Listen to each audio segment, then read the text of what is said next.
தேசிய நெஞ்சங்களே, தமிழ் சொந்தங்களே, இந்திய தேசிய காங்கிரஸ் தமிழ்நாடு காங்கிரஸ் கமிட்டியின் மாநில தலைவர் அண்ணன் கு. செல்வபிறந்தகை என்ன சொல்கிறார் அப்படின்னா, எளிமையாக அவர் சொல்கிறார்.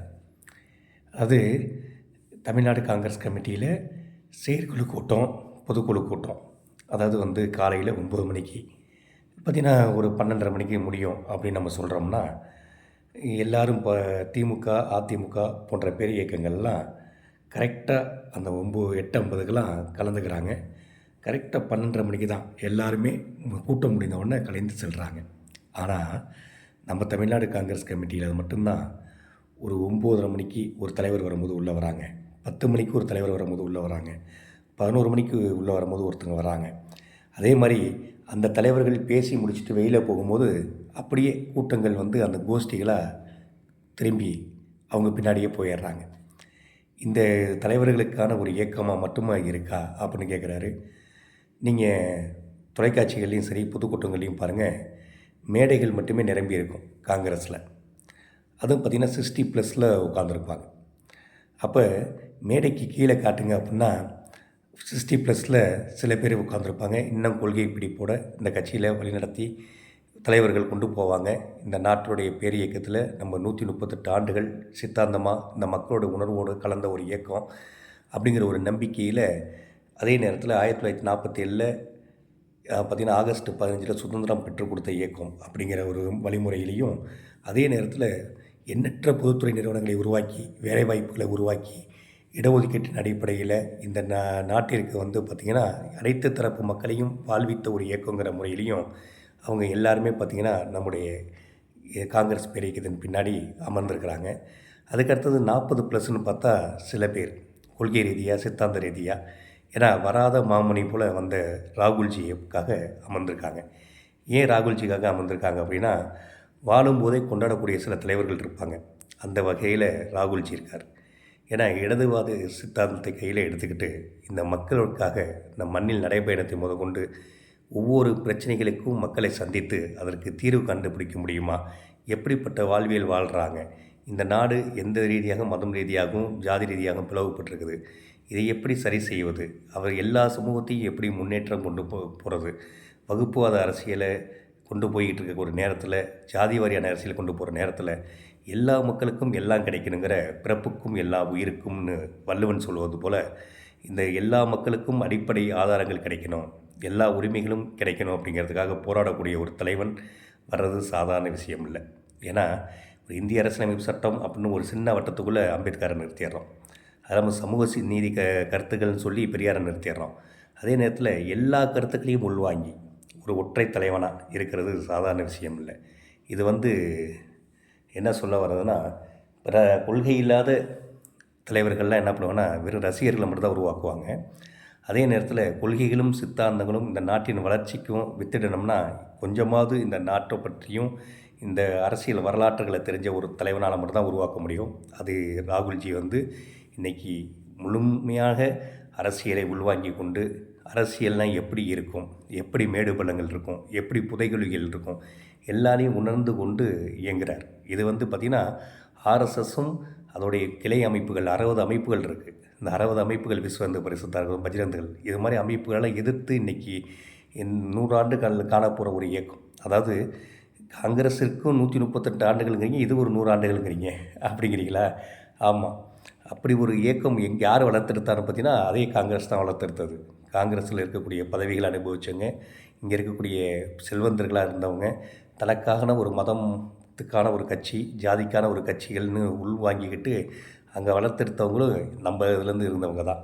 நம்ம ஆட்சி அதிகாரத்தில் இருக்கும்போது தான் பார்த்திங்கன்னா கடைசி அவர்கள்லாம் என்ன பண்ணுறாங்கன்னா, அயோத்தியில் ராமர் கோயில் கட்டணும்னு பெரிய ரத யாத்திரை அத்வானி தலைமையில் நடந்து அதற்கான ஒரு சிறுபான்மை மக்களை தாக்குதல் பண்ணி அந்த பாபர் மசூதியை இடித்து இதை பண்ணுறாங்க. ஏன் சொல்கிறேன் பாபர் மசூதியை பற்றி பேசுகிறேன்னா, டிசம்பர் 6 வரப்போகுது. அந்த டிசம்பர் 6லேயே அவங்க ஏன் அந்த ஒரு படுபாதகத்தை செஞ்சாங்கன்னா, அன்றைக்கி தான் அம்பேத்கருடைய நினைவு நாள். இந்திய நாட்டிற்காக இந்திய அரசியலமைப்பு சட்டத்தை உருவாக்கி கொடுத்த ஒரு மாபெரும் தலைவனுடைய நினைவு நாளில் அதை நிறைவேற்றணும் தான் அவங்களுடைய திட்டமே. ஏன்னா அப்படி தான் பண்ணாங்க. ஏன்னா டாக்டர் அம்பேத்கர் அவர்களுடைய மரணம் கூட பார்த்திங்கன்னா சந்தேகத்துக்குரியது தான். ஏன்னா 1,00,000 இந்துக்களை நாக்பூரில் திரட்டி அங்கே வந்து பார்த்திங்கன்னா மிகப்பெரிய ஒரு ஆர்ப்பாட்டம் போராட்டங்களை பண்ணி, நான் பிறந்தது தான் இந்து, ஆனால் இந்துவாக இறக்க மாட்டேன்னு சொல்லி இந்த மக்களையும் வந்து புத்த மதத்திற்கு தழுவுவதற்காக அந்த போராட்டங்களையும் ஆர்ப்பாட்டங்களையும் தீவிரப்படுத்தியதனுடைய விளைவு, அந்த ஆர்ப்பாட்டம் நடந்து 58வது நாளில் அவர் இறக்குறாரு. இறந்தது இன்னமும் மர்மமாக தான் இருக்குது. சுபாஷ் சந்திர போஸுடைய மரணமும் மர்மமாக தான் இருக்குது. இப்படிப்பட்ட மரணங்கள் வந்து மர்மமான முறையில் இருக்கும் போதும், அவருடைய மனைவி நாடாளுமன்றத்தில் வந்து நீதி கேட்டு போராடும் போதும் இன்னும் தீர்ப்பு வழங்கப்படாமல் தான் இருக்குது. நீதிமன்றங்கள் உடனே தீர்ப்புகள் வழங்கப்படுவதில்லை. வழங்கினாலும் தீர்ப்புகள் இன்றைக்கு பாசிச ஆட்சியில் தீர்ப்புகளாக இருப்பதில்லை. அதுதான் உண்மை. இந்த பதிவு போடும்போது காலையில் 4 மணி. ஏன் இந்த பதிவு போடுறேன்னா, இரவு சில நண்பர்களை நான் சந்திச்சுட்டு வந்திருந்தேன். கிராம கமிட்டி போகிறீங்களே, கிராமங்களில் மக்களை சந்திக்கிறீங்களா அப்படின்னு சொன்னோம். மக்களையா? கட்சிக்காரங்களே சந்திக்க முடியல. கட்சிக்காரங்க எங்கே இருக்கிறாங்க?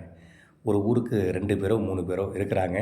அவங்களும் பார்த்திங்கன்னா புளிய மரத்தடியிலையும் ஆலமரத்தடியிலையும் உட்காந்துக்கிட்டு நமக்கு வந்து வழி சொல்லக்கூடியவங்களாகவும், இந்த கட்சியுடைய எதிர்காலத்தை பற்றி பேசக்கூடியவங்களாகவும், இல்லை கடந்த காலங்கள் நினைவுகளை பகிர்ந்து கொள்ளக்கூடியவங்களாகவும் இருக்கிறாங்க. அவங்கள்ட்ட போய் கேட்டால் என்ன சொல்கிறாங்க, எப்பா நேற்று ஆரம்பித்த விஜய் கட்சிக்கு போயிட்டாங்கப்பா. சில பேர் வந்து சீமானோட பேசுகிறது தான் சரி, தமிழ் தேசியம் தான் அப்படின்னு சொல்லி சில பேர் போயிட்டாங்கப்பா. இங்கே இருக்கக்கூடிய திமுகவும் அதிமுகவுக்கு எதிராகவும் எங்கள் கட்சியை நடத்தவே முடியலப்பா. ஏன்னா நீங்களே மாறி மாறி கூட்டணின்னு சொல்லிடுறீங்கப்பா. நாங்களும் அவங்களுக்கு பின்னாடியே நடைபயந்து போய் இன்றைக்கி அவங்களாகவே நாங்கள் மாறிட்டோம்ப்பா அப்படிங்கிறாங்க. இதோடைய வேதனையுடைய உச்சம் என்னென்னா, ஆனாலும் காமராஜர் ஆட்சி வரணுங்கிறாங்க, ஆனாலும் காங்கிரஸ் மீண்டும் ஆட்சி அமைக்கணுங்கிறாங்க. பொறுத்து தான் இருக்கிறோம். ஏன்னா மத்தியில் காங்கிரஸ் அரசாங்கம் அமைந்தால் மட்டுமே மாநிலங்கள் வந்து வளப்படுத்தப்படும், கட்சியை வளர்த்தெடுக்கப்படும், கட்சியில் வந்து உள்கட்டமைப்புகள் உருவாக்கப்படும். ஆனாலும் இந்த நேரத்தில் உள்கட்டமைப்பு அமைப்பும் கிராம கமிட்டி அமைக்கணும், மக்களை சந்திக்கணும், மாவட்ட தலைவர்களையும் சரி நம்மளுடைய வட்டாரம் நகர தலைவர்களையும் இன்றைக்கி ஒரு ஆற்றல் மிக தலைவர்களாக மாற்றி இன்றைக்கி கிராமங்கள் தோறும் போங்க. கிராமங்கள் தான் இந்தியாவின் இதயங்கள். அங்கே கட்சியை வலுப்படுத்தினா மட்டும்தான் நம்ம வந்து மீண்டும் கட்சியை வந்து புத்துயிர் பெற வைக்க முடியும், அதற்காக உணர்வுகளை ஊட்ட முடியும்னு நம்முடைய தமிழ்நாடு காங்கிரஸ் கமிட்டி மாநில தலைவர் அண்ணன் கு. செல்வ பெருந்தகை போராடிக்கிட்டு இருக்கிறாரு. அவர் எப்போதுமே போராடிக்கிட்டு இருக்கவர் தான். ஏன்னா அவர் வந்து எப்போதும் உறங்கினதில்லை. இன்றைக்கி வந்து பார்த்திங்கன்னா அவருடைய தொகுதியில் வந்து புயல் பாதிப்பு பகுதிகள்லேயும் போய் நிற்கிறாரு. அதே நேரத்தில் அந்த மக்களுக்கான நலத்திட்டங்களையும் செயல்படுத்துகிறாரு. அதே நேரத்தில் கட்சியை வந்து வலுவான அமைப்பாக கட்டமைப்புன்னு செய்கிறாங்க. கொஞ்ச நாளைக்காவது வந்து சில தலைவர்கள் வந்து வேலை பார்க்கணும், கட்சியை மீட்டெடுக்கணும், வளர்த்தெடுக்கணும்னு நினைக்கும் போது நம்ம ஒத்துழைப்பு கொடுக்க வேண்டியது நம்மளுடைய கடமை. ஏன்னா அது மாதிரி சில சந்தர்ப்பங்கள் சூழ்நிலைகள் தான் கட்சியை உயிர்ப்பாக இன்னமும் வச்சுருக்குது. என்ன புரியுதுங்களா? இன்றைக்கி வந்து பாருங்கள், திமுகவுடைய சாம்ராஜ்யங்கள் மிக வலுவானதாக இருக்குது. அவங்களுடைய அரசியல் கட்டமைப்பு மிக பின்புலங்களாம். அது பார்த்திங்கன்னா பொருளாதார ரீதியாகவும் சரி, அதிகாரத்திலையும் சரி, பதவிகள்லேயும் மிக பலமான ஒரு அமைப்புகளாக இருக்கிறாங்க. அதாவது நாங்கள் நாடாளுமன்ற தேர்தலாக இருந்தாலும் சட்டமன்ற தேர்தலாக இருந்தாலும் சரி, நம்முடைய தேசிய தலைமை முடிவெடுப்பது போல், மாநில தலைமை சொல்வது போல் வேலை பார்க்குறோம். வேலை பார்க்கும்போது நாங்கள் போய் பார்க்க போகும்போது பிரமித்து போகிறோம். ஏன்னா அவங்களுடைய கட்டமைப்புகள் பார்த்திங்கன்னா அங்கே வந்து அவங்களுடைய கட்சிகள் தொண்டர்களையும் சரி, சாதாரண ஒவ்வொரு பகுதியில் இருக்கக்கூடிய நிர்வாகிகளும் சரி, அதை சார்ந்தவர்களும் சரி, தொழில் ரீதியாகவும் சரி, அதே நேரத்தில் பொருளாதார ரீதியாகவும் முன்னேறியவர்களாக இருக்காங்க. பதவியை வச்சு பயன்படக்கூடியவங்களாகவும் இருக்கிறாங்க. அந்த பதவிகள் வந்து அந்த கட்சிக்கு மட்டுமில்லை, இந்த மக்களுக்கும் ஒரு ஆசுவாசத்தை ஏற்படுத்துது. எப்படின்னா, இன்றைக்கி நாடாளுமன்ற தேர்தலுக்கு நாங்கள் பிரச்சாரத்துக்கு போகிறோம்.